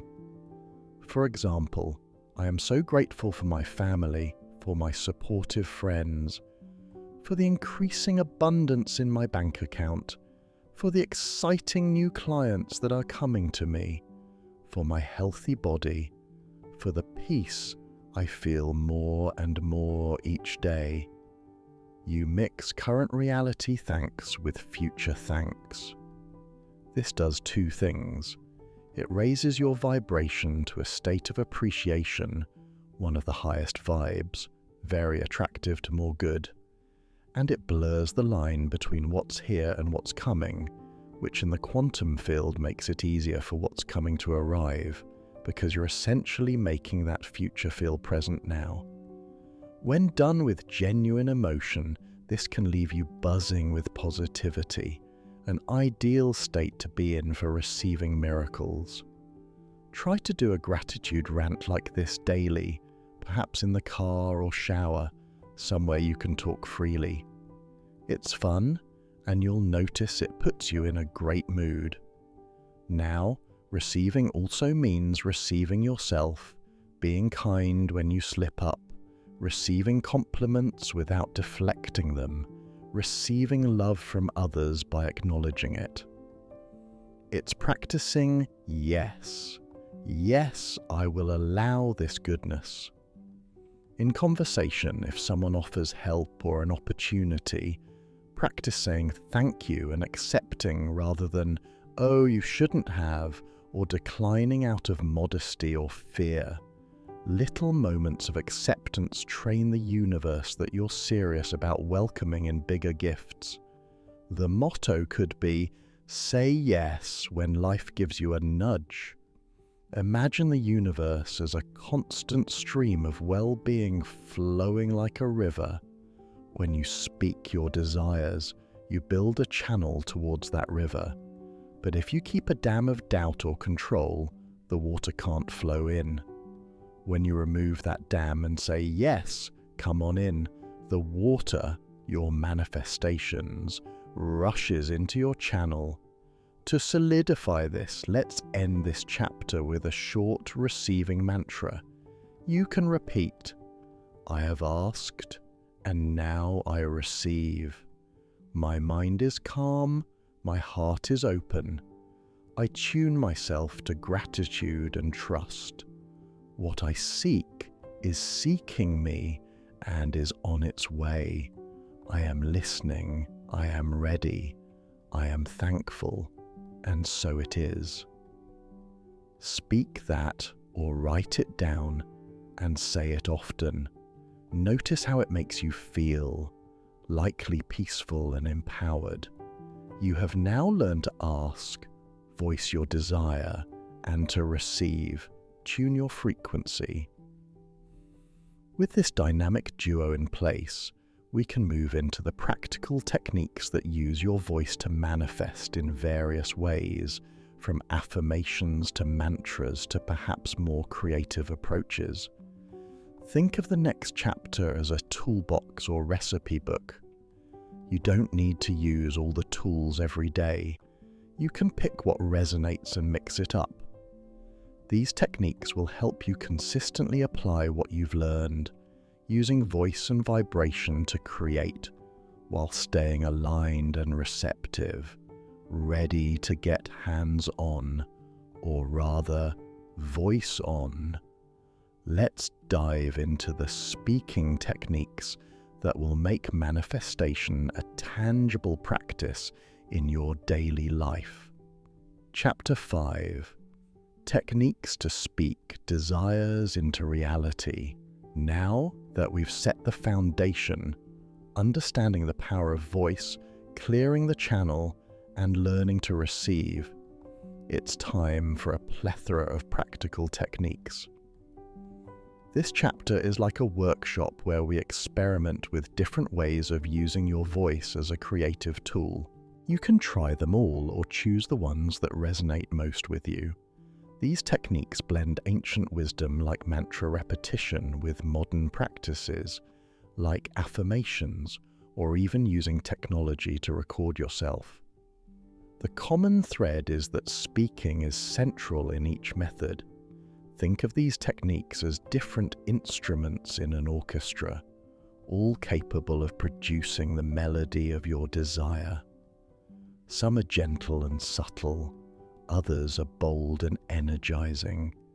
Use them at different times depending on your mood and what you feel you need. The key is consistency and authenticity, doing them regularly and with real feeling. Let's explore them one by one. 1. Affirmations. Spoken with feeling. Affirmations are positive, present tense statements declaring a desired reality as if it is already true. They are widely used because they help reprogram the subconscious mind and align your vibration with what you want. However, the difference in our context is we emphasize speaking them, not just thinking or writing. As we've learned, speaking engages the brain and energy in a powerful way. How to do it? Choose a handful of affirmations that encapsulate your goals and values. They should be phrased positively. Focus on what you want, not what you don't want. And in present tense or present progressive, e.g., I am becoming, if that feels more believable initially. For example, if the goal is financial freedom, an affirmation could be, I am financially free and secure. Money flows to me easily and abundantly. If the goal is self-love, I deeply love and accept myself. If it's a dream job, I am thriving in a career I love where my talents shine. You'll want to speak these out loud at least once or twice a day. A popular and effective time is first thing in the morning to set the tone for your day, and before bed to impress your subconscious overnight. Stand in front of a mirror for extra impact. This is the mirror work technique. Louise Hay taught that mirror affirmations reflect back our own authority and help break down resistance. As mentioned earlier, she said, the most powerful affirmations are those you say out loud when you're in front of your mirror, because you can't hide from yourself. When you speak an affirmation, don't just recite it mechanically, embody it. Use tone of voice, facial expression, and posture to match the statement. If you say, "I am confident and strong," say it like a confident and strong person. Voice a bit louder, chest open, maybe a smile of certainty. If you say, "I am loved," perhaps soften your tone and place a hand on your heart to really feel that warmth. Each affirmation is like a little performance. You're practicing being that version of you. Consistency, repetition is key. Remember, the study mentioned that speaking out loud can reinforce messages to body and mind. You might repeat each affirmation 3-7 times in a session. Some people like to do 5 minutes straight of affirmations each morning, cycling through a list. Others record themselves and play it back while driving so they can speak along. Do what fits your routine. Example routine. Every morning, stand up, stretch, then say out loud, "Thank you for this new day." Then your set of affirmations. I am healthy, energized, and inspired today. I am confident and capable in all I do. I attract wonderful opportunities. I give and receive love with ease. I am wealthy in all ways. Just an example covering different life areas. You could also focus on one area at a time if you prefer, like a period of focusing on career affirmations, then switching focus later. If you ever feel an affirmation is too unbelievable, you can modify it to reduce resistance. Add phrases like, "I am willing, I choose," or "I am in the process of," for example, "I am in the process of attracting my ideal partner," but try to gradually move into more direct affirmations as your belief strengthens, because the bold present tense has a certain commanding power. One potent trick: combine affirmations with breathing. Inhale deeply before each affirmation, then speak on the exhale. This ties the affirmation to your breath, life force, and can embed it more deeply. You might find that some affirmations even naturally make you smile or stand taller. That's a good sign they're resonating. 5.2. Affirmations to music or rhythm. For some, adding a musical element helps. You can literally sing your affirmations if you like. There's no rule saying you can't. In fact, singing them can bypass some conscious resistance because it feels joyful and silly in a good way. Or play a motivating song and speak your affirmations over the instrumental parts or in between verses. It can hype you up. Some people use mala beads or rosary-like beads to repeat an affirmation 108 times, common in mantra practice.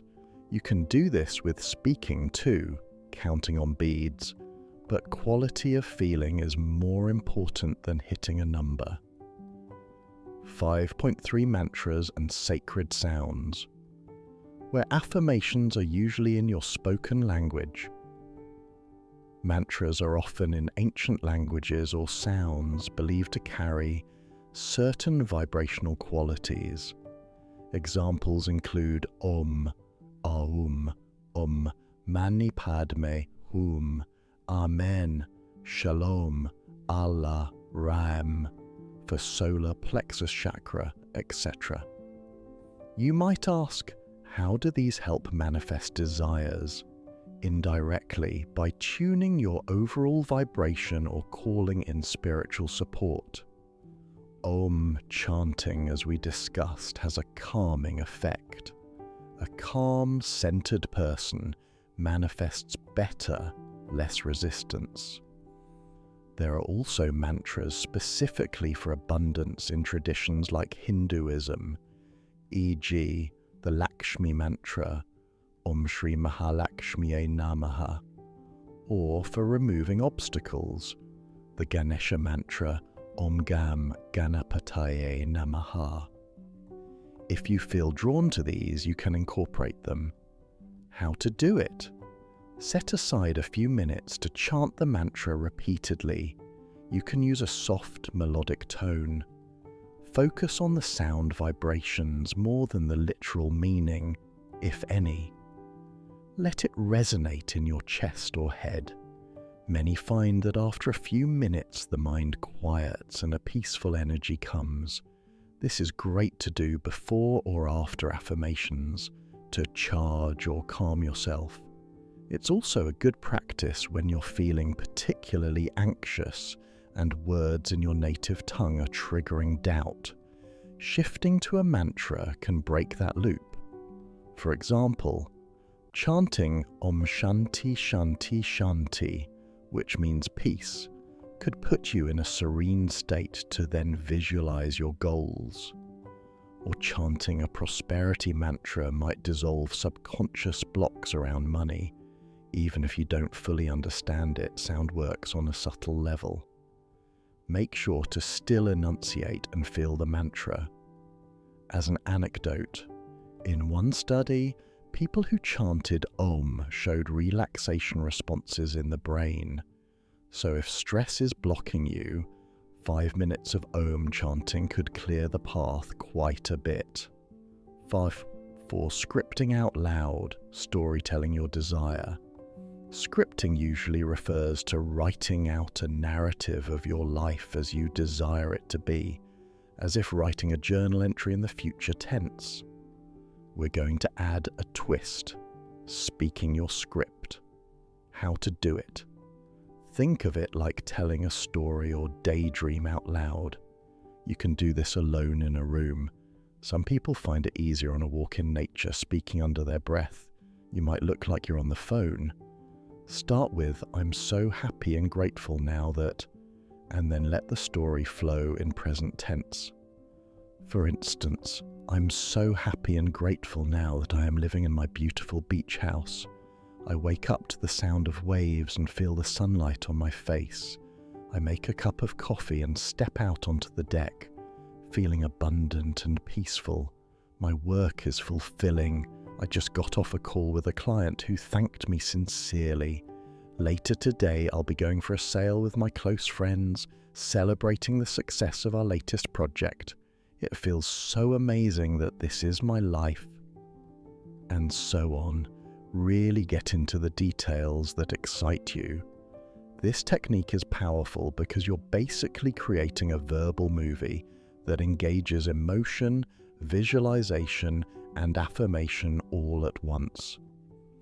Athletes use visualization to improve performance. We're using spoken visualization to improve manifestation. As you narrate, you might naturally evoke the feelings of already having what you want. This sends a strong signal of ownership of that reality. One tip: speak it in a conversational tone, not like you're reading a script stiffly. It might help to imagine you're telling a good friend about your awesome life, and the friend is just smiling, listening. This also helps remove self-consciousness because it feels like a dialogue. You can also record yourself doing this storytelling on your phone and listen back later as a form of personalized guided visualization. Hearing it again, especially if you close your eyes, can deepen your belief in it. Every time you revisit the story, you're strengthening that reality and the quantum possibilities. Do this scripting maybe a few times a week, or whenever you want a boost of inspiration. It should feel fun, like daydreaming when you were a kid. If you find it hard to just speak improvisationally, you could write a script first, then read it out loud. Over time, you might not need the paper, and you can embellish or update the story as things begin to manifest. And they will, often in surprising alignments with your story. 5.5. The I am power. There's a reason affirmations often start with I am. In many spiritual teachings, I am is a name of the divine, like the biblical I am that I am. And it's said to be extremely potent because whatever you put after I am, you become. We have to be very careful with I am statements in everyday speech. If you've been saying I am broke or I am unlucky in love, those are essentially negative affirmations. Time to flip that script consciously. A technique here is to create a list of strong I am statements that define the you that you choose to be and speak them regularly. Some examples: I am worthy, I am intelligent and creative, I am blessed, I am a magnet for miracles, I am in perfect health, I am joyful and compassionate, I am successful in all my endeavors. This can be done as part of your affirmation practice. Some people like doing it in the mirror, looking into one eye. The left eye is often suggested as it's connected to the right brain and subconscious, and saying, I am. It can be incredibly empowering and sometimes emotional. Be sure to eliminate casual negative I am from your vocabulary. Catch yourself. Instead of I'm so stupid, if you make a mistake, say, oops, that was silly, but I learn quickly. Instead of I'm sick of this, maybe I feel ready for a change. Keep I am for what you want to embody. It's fine to acknowledge feelings, but frame them as temporary. E.g., I feel frustrated, feeling can pass, versus I am frustrated, identity. This mindful speech in daily life is as important as the dedicated practices. 5.6. Voice recording and playback. Reality loop. Hearing your own voice affirming your dreams can be very influential. We often internalize voices of authority, parents, teachers. By recording your own voice speaking empowering words, you become the authority voice in your subconscious. It might feel strange at first to listen to yourself, but you'll get used to it and even appreciate the sincerity it carries. How to do it. Use your phone or computer to record a set of affirmations or a spoken script story, or even a pep talk to yourself. Speak slowly, clearly, with intention. You could put soft instrumental music in the background if you want to get fancy. There are apps for mixing, or just play music on another device while recording. The recording might be 5 to 15 minutes, whatever you like. Then play this to yourself once a day, perhaps at night as you fall asleep or in the morning.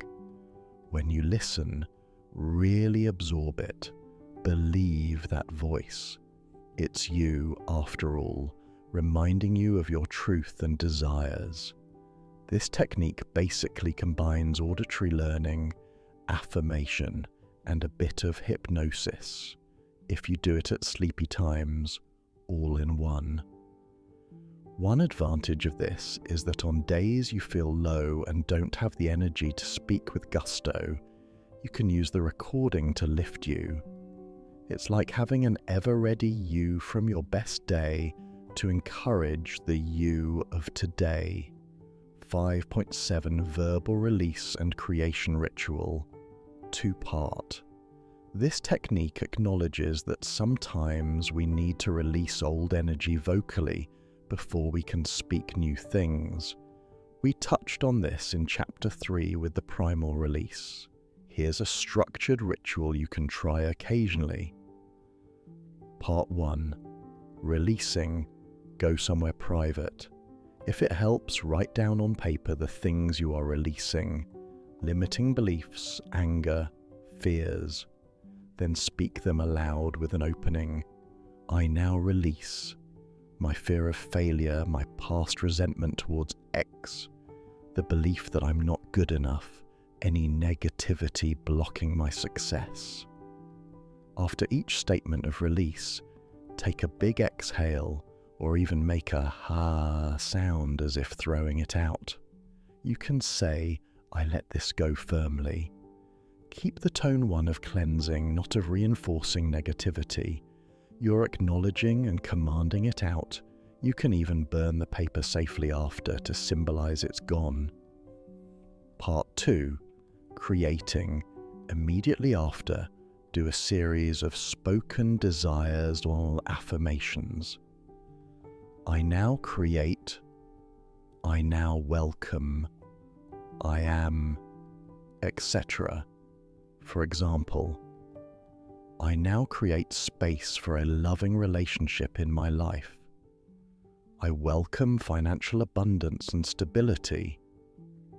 I am more than enough.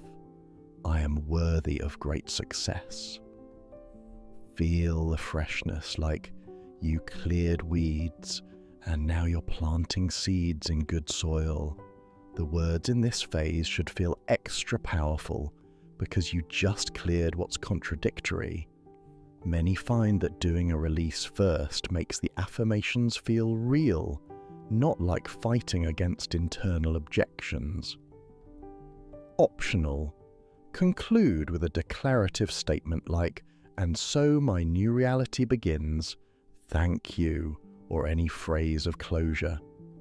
This kind of ritual could be done with the cycles of the moon, releasing on a full moon, setting intentions on a new moon, if you like that symbolism, or just whenever you feel you have some baggage to drop.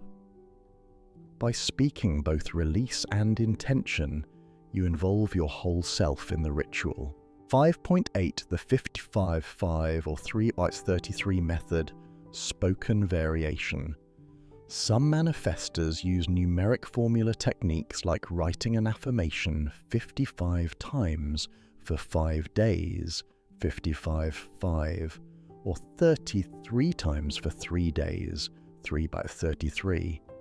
These are writing-based to heavily imprint one specific intention or affirmation. You can do a spoken variant. Say the affirmation 33 times for 3 days in a row, for instance. It can be time-consuming, but it drills it in. Spoken repetition 55 times is a bit long, but you could say count off 108 if you're a stickler for a certain count. 108 is sacred in Eastern traditions. Honestly, feeling is more important than hitting a number. These methods partly work because they force you to focus on one thought for an extended period. If you enjoy that, go for it with speaking. Perhaps you can use a mala with 108 beads. Have one short affirmation and repeat it bead by bead aloud each day for some days. If you do this, ensure you refresh your emotion every few reps so it doesn't go autopilot. Some people intone each repetition slightly differently or with gradually more intensity to keep present. 5.9. Speaking to the universe. Prayer invocation. This is more free-form and conversational. It can be in a prayer style, to God, the universe, source, etc., whatever name you prefer, or as an invocation of higher help, calling angels, ancestors, spirit guides. If that concept resonates, it can be deeply comforting and empowering to actually ask out loud for assistance. Many religions have spoken prayer as a core practice. It's essentially manifestation through supplication.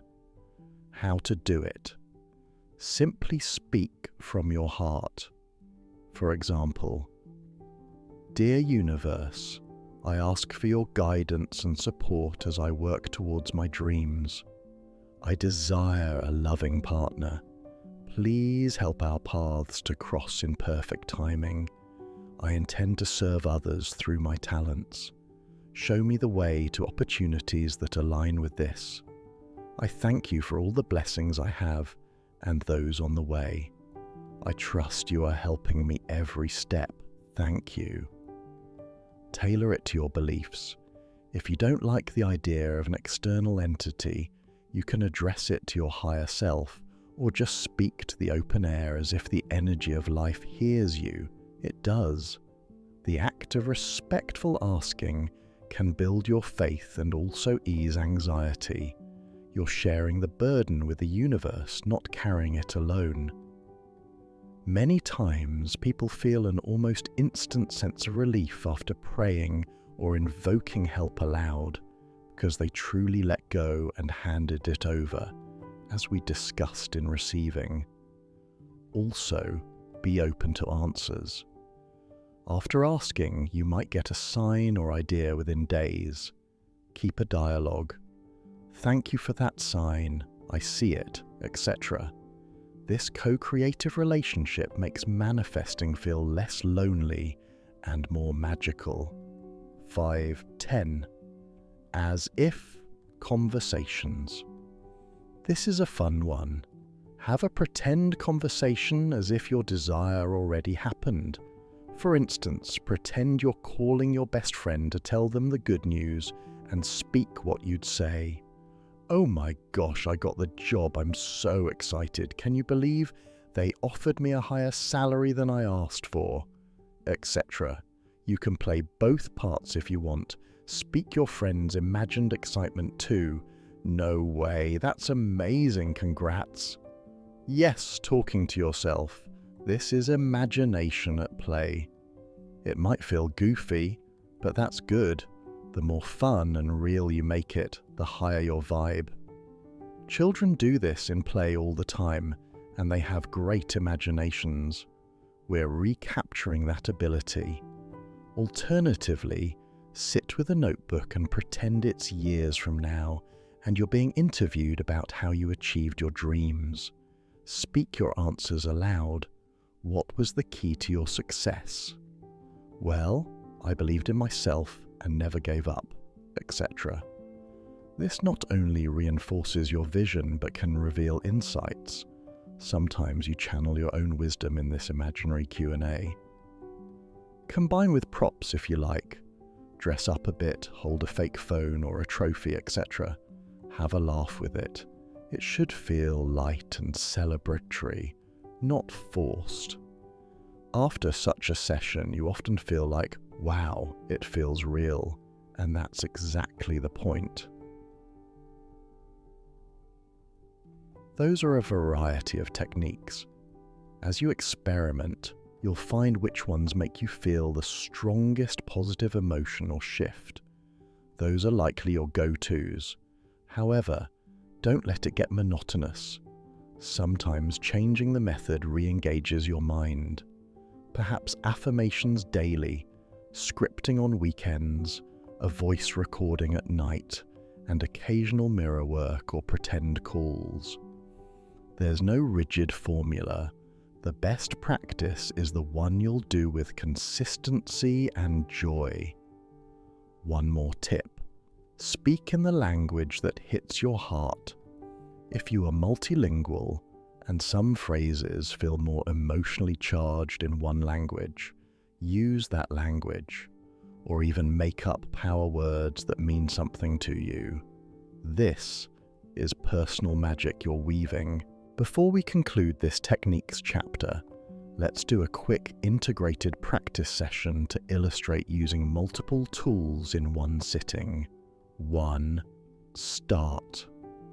Take a calming breath and maybe chant Om 3 times to settle, mantra for calm. 2. Affirmations speak 5 to 10.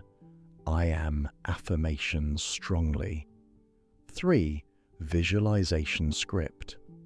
Close eyes and speak a short scene of your desired life, present tense, full of sensory details. 4. Gratitude. Say thank you for that scene as if it's done, and also thank for current blessing. 5. Prayer. Address the universe with any further requests or just thanks, e.g., Universe, align me with this reality, thank you. 6. Closing. Say a phrase of confidence like, "So be it," or "And so it is. I now release this intention." This whole thing can be done in 5 to 10 minutes. You've used voice in multiple ways to calm, to declare, to imagine, to feel gratitude, and to converse with a higher power. That's a rich practice, sending a strong, clear frequency out. After such a session, the important step is go about your day as if it's on its way. Watch for nudges and act on them, receiving mode. Don't fret or wonder if it worked. Your job is to maintain the vibe and follow inspiration. The results will come at the right time. As you apply these techniques, you're effectively speaking your desires into reality.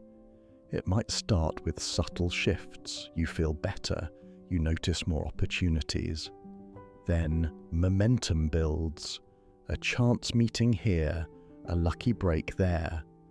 Sometimes big manifestations can happen seemingly out of the blue.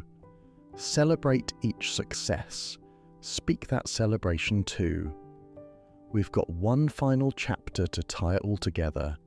How to live daily in alignment with what you've spoken, so you don't undo your work and you continue to attract your spoken desires like a magnet. Let's move on to living in alignment with the reality you are creating to ensure a stable and continuous manifestation journey. Chapter 6. Living in alignment with what you've spoken. Congratulations on reaching this stage. By now, you've learned to use your voice to declare your desires, clear your blocks, and tune into receiving. The final piece of this journey is alignment, making sure that your daily life, choices, and mindset consistently match the reality you've been speaking into existence. This is crucial because manifestation isn't just about one ritual or one moment of asking. It's about who you become and how you behave between those asks. Think of it like this. Your words set the trajectory, but your consistent beliefs and actions carry you along that trajectory. If you speak, "I am wealthy" each morning, but then spend the day feeling lack, lamenting bills, or making choices that keep you in scarcity, there's a mismatch. Alignment means your thoughts, feelings, and actions align with your spoken intentions as much as possible. We're human, so 100% alignment might be aspirational, but the more you line up, the faster and more smoothly things manifest. Let's break down what living in alignment entails. 6.1. Keep your words consistent. This is about integrity of speech. We've emphasized this before. Avoid contradicting your affirmations through casual negativity or complaints. That doesn't mean you can't acknowledge challenges. It means doing so in a solution-oriented way. For example, instead of saying, "I'm never going to find a job I like," reframe to, "I'm still in the process of finding the right job, and I'm learning about what I want. It's coming." If you catch yourself speaking gloom, don't beat yourself up, just notice and pivot. In fact, you can make a fun habit. Whenever you say something limiting, follow it with a "cancel that" or a clapping of hands, and then restate a positive version. It may feel silly, but it's a physical cue to your subconscious that you didn't really mean the negative. Over time, this trains you to naturally speak more constructively. Also, keep affirming progress. You can update your affirmations to reflect improvements. Say you were affirming, "I am healthy and active," and you started walking daily. Acknowledge it. "I love that I'm becoming more active. I feel healthier each day." This reinforces the changes and encourages more. 6.2. Follow through with inspired action.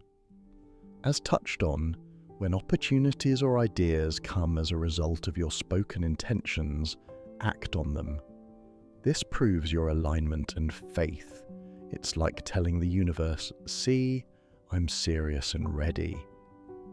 Sometimes the action required is internal, e.g., forgiving someone because you asked to feel happier, and suddenly you're confronted with old resentments to release, the universe giving you a chance to clear it.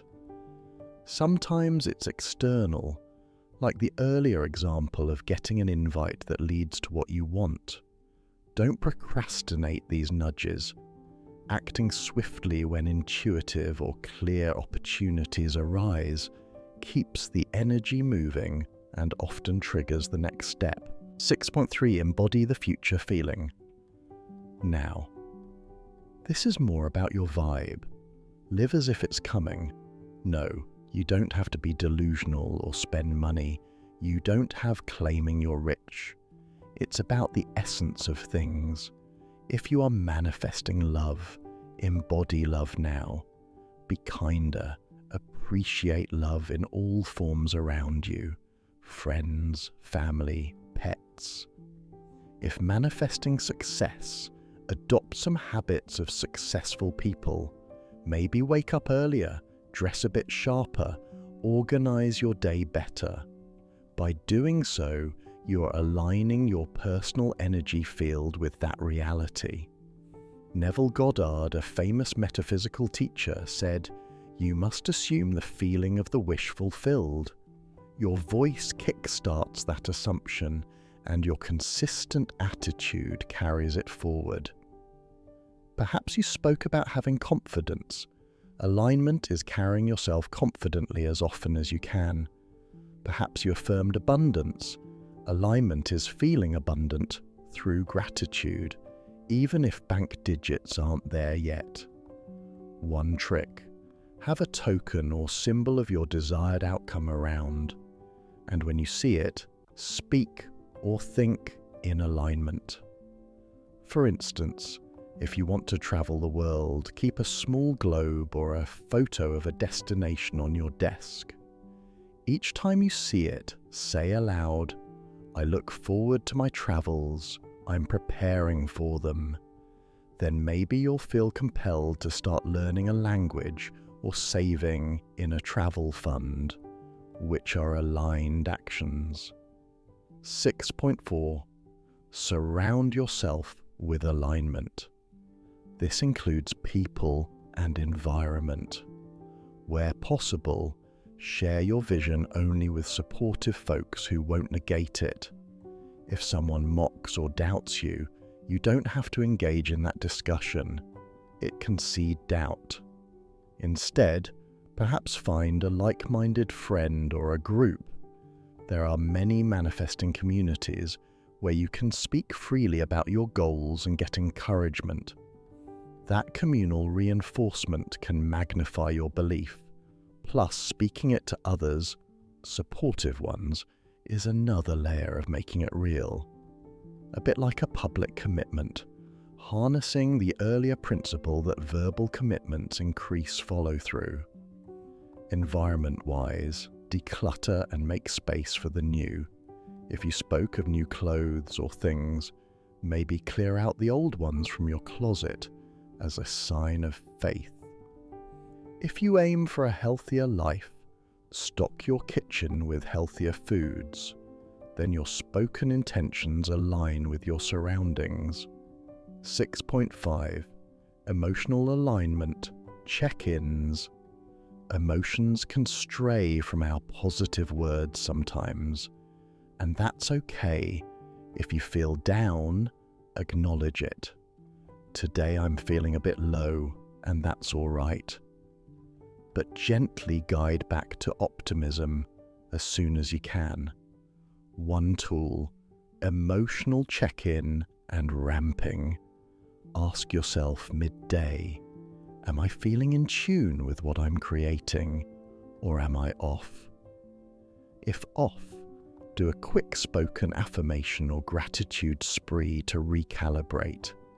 For example, midday slump and negativity creeping. Step aside, maybe bathroom break or short walk, and softly say, I remember that great things are coming. I choose to focus on something good right now. I'm grateful for something. It can shift your mood by a few notches, and even a small improvement in mood aligns you closer than wallowing wood. 6.6. Acknowledge synchronicities aloud. We mentioned noticing signs. When you do see progress or signs, speak your thanks. For instance, thank you, universe, I see that this is working, or telling a supportive friend, it's amazing. I mentioned I wanted a new job and just got a network contact out of the blue. By vocalizing these, you reinforce the reality that it's unfolding. It also feels good and builds momentum. Also, celebrate your own follow-through. If you stepped out of your comfort zone or held a positive attitude under stress, give yourself credit. Good job, I'm really living this new me. Spoken self-praise might feel odd, but it's better than the usual self-critique many of us do. Be your own cheerleader. 6.7. Integrity and authenticity. Aligning with spoken desires also means living with integrity. If you affirm love and kindness, strive to be loving and kind to others. It circles back to you. If you speak abundance, avoid actions rooted in scarcity or dishonesty to get ahead. That misaligns you energetically and morally, often backfiring. Aligning with the highest values of your desired outcome ensures you attract it in a sustainable, positive way. For example, someone could manifest money through shady means by focusing purely on money, but that's not truly aligned with abundance in a holistic sense and could bring negative consequences. We want holistic success, manifestations that uplift us and those around us. So keep your spoken intentions morally and ethically positive. For the good of all, harm to none is a nice phrase some add. And conduct yourself in ways you'd be proud of when your desire comes. 6.8. The alignment of identity, being versus doing. Ultimately, living in alignment means you start to embody the identity of the person who already has what you want. You become that person internally. Speak from that identity. Think from that identity. Make decisions from that identity. One exercise. Write down or record a description of me who has achieved X. Who are they? What do they believe? How do they act daily? Use present descriptors, then use that as a guide. For example, successful me is disciplined, creative, and maintains a positive outlook. They prioritize health, they network confidently, they manage finances wisely. Now cross-check. Are you doing those things? If not, what's one you can start now? Each time you align a bit more with that version, celebrate it. Cognitive dissonance theory and psychology suggests that if we say we're one way but act another, it creates mental discomfort. Eventually, we adjust either our beliefs or actions to resolve it. By consistently speaking and acting as the successful you, any small voice saying, "This isn't really you," will quiet down as your reality catches up, and that does become you. It's like positive dissonance resolution. You rise to match your word. 6.9. Stay patient and persist. Alignment also means keeping the faith even if things take time. If you've spoken grand things, some might come quickly, others might require steps. Trust in the process. like you plant seeds and don't dig them up daily to check growth. Keep watering with words and aligned actions. There might be challenges or tests, e.g., an old fear resurfaces or a minor setback occurs. Those are times to double down on your practices, not abandon them. For instance, you spoke confidence but got rejected from something. Especially then, speak kindly to yourself and reaffirm you are still on track. Perhaps something better is coming.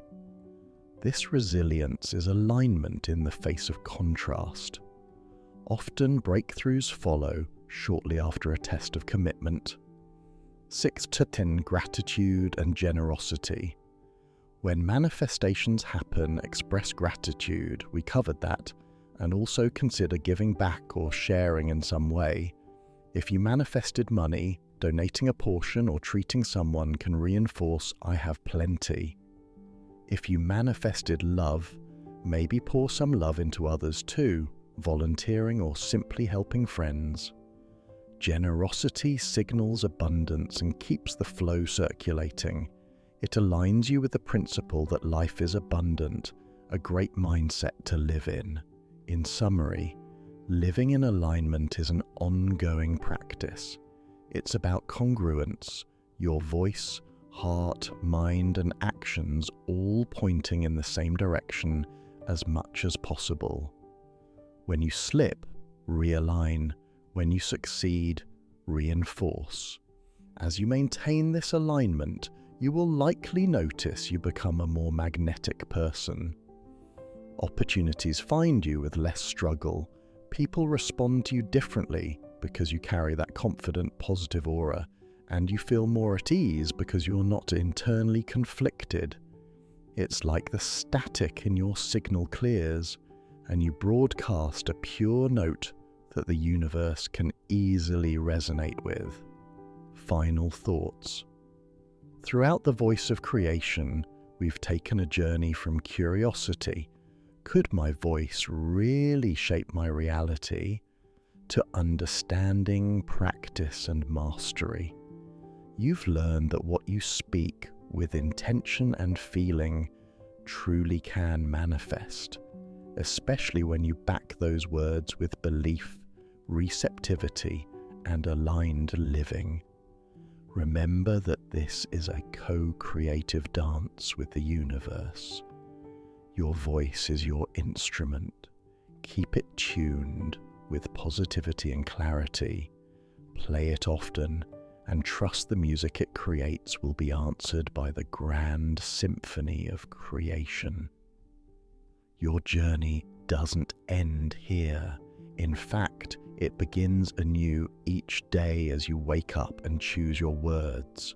Some days will be easier than others, but now you have a toolbox for all situations. Whether you need to boost yourself with affirmations, calm yourself with a mantra, or declare your vision to the cosmos one more time, keep using these tools. They do not lose power with repetition. Quite the opposite, they gain momentum. Also, be gentle and have fun. Manifestation is meant to be a joyful creation process, not a stressful taskmaster. Approach it with a sense of play and wonder. The more light-hearted yet confident you can be, the higher your vibration stays. If ever you doubt, just look back at how far you've come. Perhaps even speak to that doubt. Thank you for trying to protect me, but I choose to trust my voice and the universe. Then carry on. You got this. A final little guided moment to seal this journey. Take a deep breath in and let it out. Feel your voice within, maybe humming gently right now, feeling that vibration in your chest. That's the power of creation inside you. Place a hand on your throat if you like, as a gesture of connection to your voice, and repeat after me out loud one last affirmation that encompasses this entire experience. My voice is powerful. My words create my world. I speak with clarity, love, and faith. The universe hears me and responds generously. I am in harmony with the frequency of my desires. I am the voice of creation in my own life. Pause and let those words settle. Feel their truth echoing. Take another deep breath. As you step forward from listening to this audiobook into your daily life, carry this empowerment with you. Whenever you speak, whether it's ordering a coffee, talking to a friend, or whispering your dreams at night, remember, the universe is listening to the frequency behind your words. Speak with the frequency of what you seek. Speak with the conviction that you are worthy of every good thing. Speak with the awareness that you are literally shaping reality, because you are. Your voice is your magic wand. Use it to cast beautiful spells that manifest a life you love and to uplift those around you. This is your birthright as a creator. Go ahead, speak your desires into reality. The universe can't wait to hear you and say yes to your command. Thank you for listening, and may your every uttered dream come to fruition. The voice of creation is now alive in you, and so it is.